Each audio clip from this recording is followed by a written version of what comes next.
descartou, por enquanto, que joguem Payet e Coutinho juntos, né? Não sei se é uma questão de guardar a qualidade técnica de um ou do outro para um segundo tempo, porque ele sabe que nem sempre os dois vão ter condição de 90 minutos, mas por enquanto ele falou que não, que vai ser um de cada vez. Ele disse que às vezes ele pode terminar sem os dois. Sim. Né? Se ele botar os dois para jogar, ele pode faltar o cara que decide o jogo, né?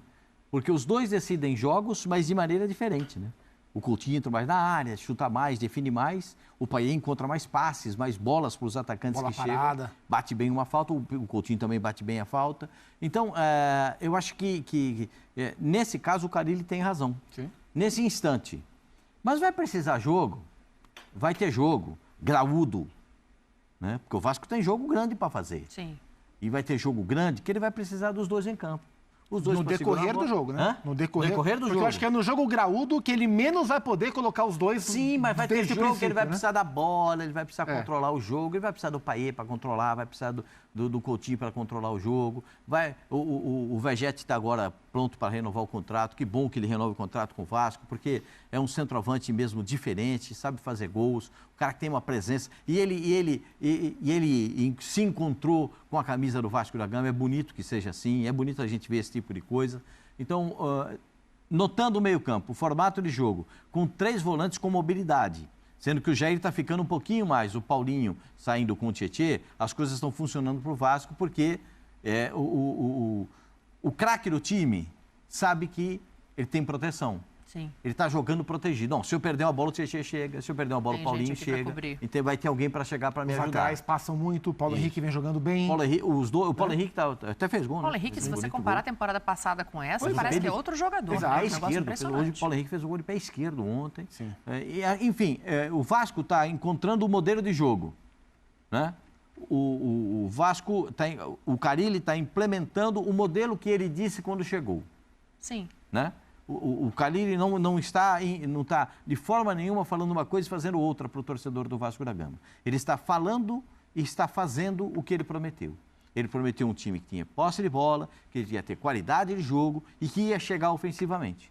Agora, esses jogadores não estarão em campo todos os jogos. Não. Porque ainda está nessa fase inicial de campeonato e esses jogadores vão entrar, vão sair, vai ter um rodízio e tal, até se encontrar o time.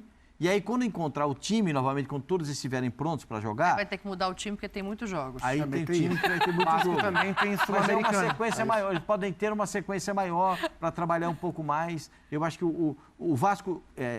falta para o Vasco elenco. Falta ainda qualificar um pouco mais o elenco. Mas o time do Vasco que está se enquadrando, eu acho um time que vai dar para não passar... Igual no ano passado. Ano passado foi time de meio de tabela, sem essa estrutura que está sendo criada agora, né? Parece que acho que agora está melhor. O Coutinho no ano passado teve... Ele teve Covid, ele chegou, teve uma lesão, quando se recupera da lesão ele tem Covid. Aí depois ele teve... Aí depois ele tem uma nova lesão. Mas teve depois um problema que foi... Dengue? Eu confundi, não foi Covid, foi dengue. Eu acho que o grande desafio, tanto para ele quanto para o Payet, é estar bem muscularmente. Porque são jogadores, os dois, que sofrem com muitas lesões musculares. O Carille colocar um, tirar o outro. Não tem por que colocar os dois agora. O time está respondendo bem assim. Vai ter jogo, vai precisar. Vai ter jogo grande. 1-0 pro Vasco. Jogo graúdo. Então, opa, aqui, ó. Eu acho que com esse modelo de meio campo, esses 3 jogadores, né, que marcam bem e que sabem sair jogando, Tietê, o próprio Paulinho, né, também tem essa característica, e o Jair também, eu acho que tem essa qualidade de passe. Esses 3 jogadores dão uma sustentação e começam o jogo que pode sim jogar Payet e Coutinho e o Verratti mais na frente. Tá jogando o Alex Teixeira, que é bom jogador também, tem mais características de atacante do que o Payet é mais meia atacante, mas criou-se esse modelo de jogo porque ele também não tem as opções de velocidade pelo lado. Então, para um campeonato carioca, o time está mais organizado, os times do Carille são organizados. Eu não rotulo ele como defensivo, como um treinador retranqueiro. Eu não tenho essa opinião do Carille. Eu acho que ele tem organização. Ele organiza o seu time. E dessa organização ele parte para buscar as soluções ofensivas, privilegiando jogadores talentosos. É o que ele está tentando fazer com o Vasco. No ar ontem, até este momento, eu ouvi disso. Eu nunca sei. Meu parceiro, Dieguinho Futebolaço. Tá iludido? Ele garantiu que é um dos 4 melhores do meio campo. Cara, sabe qual é o problema? De novo, eu nunca sei até que ponto vai a brincadeira e a provocação rival e a seriedade. Tipo assim, agora o Vascão vai. Calma, início de temporada. É um bom time. Vamos lá. O Vasco é um bom time. Sim. O Vasco é um bom time. O trabalho do Carille vai ser um trabalho do Carille? Não sei. Não sei, o Vasco não vai jogar assim contra times melhores. Não vai. O Jair, foi o que eu falei. O Jair vai sair. Então, foi o que eu falei. O Jair vai sair e vai entrar o Hugo Moura. Anota o que eu tô te falando. Então, antes do time estrear. Você viu o carrinho que o Jair deu no gol da Portuguesa? Antes do time estrear. O meio de campo com Jair, Paulinho, Tietê e Coutinho não é o meio de campo que o Carille trabalhou na pré-temporada. As informações que eu tive era de que o meio-campo era com o Hugo Moura, tanto que o time na semana passada, quando eu projetei, era esse. Hugo Moura, sendo ali um cão de guarda, um cabeça de área, bem clássico mesmo, bem cara de Fábio Carille. E aí depois você completa com Paulinho, Tietê e Felipe Coutinho. E pra jogar contra a Portuguesa, você pode botar o Jair ali. Mas ele não vai jogar. Contra o Flamengo, Botafogo, o Jair Fluminense, vai ser reserva do Paulinho. Tem que ter o Hugo Moura. Tem lugar que o Jair não pode ir, né? Eu acho que o Jair tem que ficar nesse momento de fora. Né? É melhor até pra ele no banco de reservas. Ficar de fora. Mas enfim, daqui a pouco... Eu fui fazer que mentalmente, o torcedor do Vasco fica muito pistola comigo quando eu freio essa empolgação. Pelo terceiro ano consecutivo. No ano passado foi a mesma empolgação contra a mesma. Em 23 também foi. 23 também com o gol do Pumita de fora da área, de falta. Então, mas não... De falta não, de... Não. Mas no ano passado foi contra a mesma Portuguesa. Foi, 4-0. Atuação do Paiê, Canal 100 e tudo mais, aquele negócio todo. Então, assim, cara, tem que frear a expectativa, não tem jeito, mano. Senão... você tá esperando uma coisa e o ano vai te mostrar que o lugar não é ali. Você falou do Paiê. Eu vou botar hoje nas prateleiras. Pensa aí, elencos. Principalmente se a gente for falar em elenco, então... Não, porque o banco de reservas do Vasco é fraco, né? Então, mas se você falar de time titular é top 10. Hoje no Brasil são melhores que o do Vasco? Os 3 do Rio, tô errado. Não sei se o Fluminense é tão confiável assim, não. Sem o Arias tem jogo. Olha hoje só. Tem o Joe Arias ainda. Tem o Arias ainda. Não tem o Ganso. Perdeu o Ganso. jogaria no Vasco. Não sei. Hoje na vaga do Alex Teixeira, mas o titular é o Adson. Não, mas com o que tem hoje. Com o que tem hoje, o Fluminense não tem o Ganso, por exemplo. O Fluminense é melhor. O Fluminense tem uma defesa bem questionável. Mas você não acha o elenco do Fluminense melhor que o do Vasco? Eu acho que tem disputa. Não tenho essa certeza toda. Eu acho melhor. Eu botaria no pau a pau. Eu acho melhor. Aí você pega os 3 de São Paulo. Corinthians, Palmeiras e São Paulo. Capital, sim. O Vasco é melhor que o Santos. Os 3 da capital hoje são é melhores, sim. Vendo o Campeonato Brasileiro, esse futurologia vem Neymar, óbvio que o Santos não será isso aí. Aí você tem o Inter na frente. Você tem o Inter. Cruzeiro e Galo. Fortaleza? Hoje, eu acho que sim. Não sei se Fortaleza tem um elenco melhor. Elenco tem. Elenco tem. Eu acho que o Fortaleza tem trabalho e projeto esportivo. Eu acho que o Vasco tem. Mas é muito mais equilibrado que o Vasco. Tem jogadores no banco que no Vasco seriam titulares. Eu não acompanho o Fortaleza. Mudou muito do ano passado pra esse? Não. Chegou o Davi Luiz. A gente viu o que aconteceu na Copa do Brasil. Do Boca Juniors também. Sou meia. Na Copa do Brasil, o Vasco sem técnico tirou o Fortaleza. Vasco ganhou 3 vezes do Fortaleza. Sim. Aí você pega. Pra mim, o Fortaleza não colocaria o Fortaleza. Eu acho que o Vasco Bahia, pra mim, é melhor que o Vasco. Bahia é melhor. Eu acho que o Vasco é top 10. Meio de tabela. Top 10. Pra mim é um pouquinho depois. Mas eu acho, sinceramente, eu não tenho essa ano, certeza toda que o Fluminense é tão melhor assim que o Vasco, como você tá pra esse ano, o Vasco não deve trazer mais reforços. Então. O time é esse aí. A gente vai falar daqui a pouco de renovações, que aí o pessoal vai ter um pouco mais de noção. Quer puxar o Vasco primeiro? Já que a gente tá falando de Vasco, vamos puxar o Vasco. Vamos puxar o Vasco primeiro? Vamos rezar pro Verratti também não ter nada. Esse é o maior problema. Então. Solucionando o problema da defesa, que é o principal problema do Vasco, o maior problema se torna um reserva pro Verratti. Hoje o Vasco tem João Vitor... que o Ryan tá com a seleção, né? Que é o reserva do Verratti hoje. O grande problema que tem o Vasco tem pontas. Não tem, mas vai voltar. Vai jogar sem pontas. O Fábio Carille está montando o time sem pontas porque não tem pontas. Eles vão voltar. E aí, depois vai mudar? Não sei. Mas vamos lá, então. O Adson joga ali onde está jogando o Alex Teixeira. Já que puxou o assunto, é até importante a gente falar sobre isso. O Vasco não deve trazer mais reforços. Ah, você é vidente? Não, mas não tem, né? Você não pensou proposta pelo cara do América do México agora? Mas tá engessado, o Brian Rodrigues. Ele é bom de bola. Mas tá engessado muda isso aí. O patamar Pode do andar, time. mas é aquela velha questão que a gente vê de time, assim, com dificuldade financeira, como é o Vasco. Pode andar, o cara pode comprar o projeto, vou pro Rio de Janeiro, vou jogar no Brasil, Vascão. Fábio Júnior, o campeonato nem começou e vocês estão secando o Vasco. Tá vendo? Aí é isso que às vezes desanima. É isso que desanima a debater a situação do Vasco, porque se a gente lembrar de 23, quando o Vasco volta da Série B, Começa o ano com 120 milhões da 777. Sim. Agora vai, hein? Pô, agora, graças a Deus, Pedro acabou Raul, a penúria. Tudo mais. O Josh Wander tinha falado antes que ia ser o último jogo que ele ia enfrentar o Flamengo com disparidade financeira, a partir do outro ano ia ser no mesmo nível e tal. Vem a Copa do Brasil, balde de água fria. Ricardo Oliveira. Mentira, não viu? Pois é. Pois é, então veio a Copa do Brasil, balde de água fria, em 23. Aí vem 24, e aí aquele drama pra escapar do rebaixamento ao longo do Campeonato Brasileiro. Em 24 o Vasco vai bem na Copa do Brasil, mas também começou assim, com grana, veio depois a questão da 777 saindo, o caos que foi, acabou que permaneceu na Série A com uma certa tranquilidade, até projetou Libertadores, mas não foi. Então eu acho que pelo momento do Vasco, ainda sem grana, ainda sem o investidor, pé no chão, não é secando, não tem ninguém secando, pelo amor de Deus.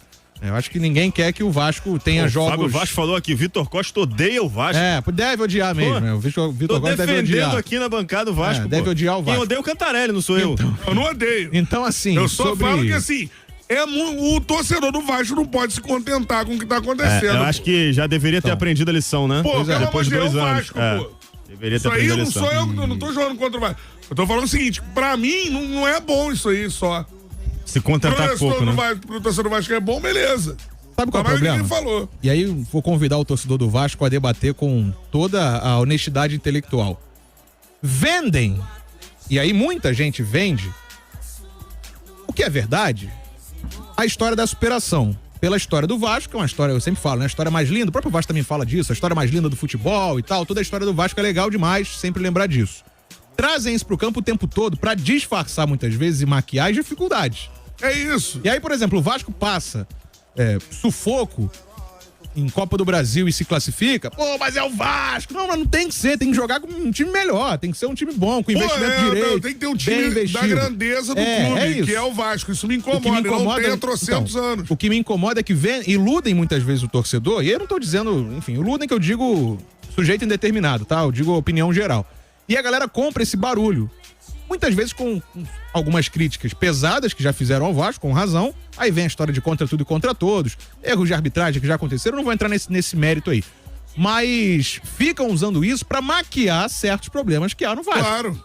Entendeu? O que eu convido o torcedor a pensar é isso, abrir um pouquinho a cabeça pra esse ponto. A gente tá hoje no dia 27 de janeiro. Sim.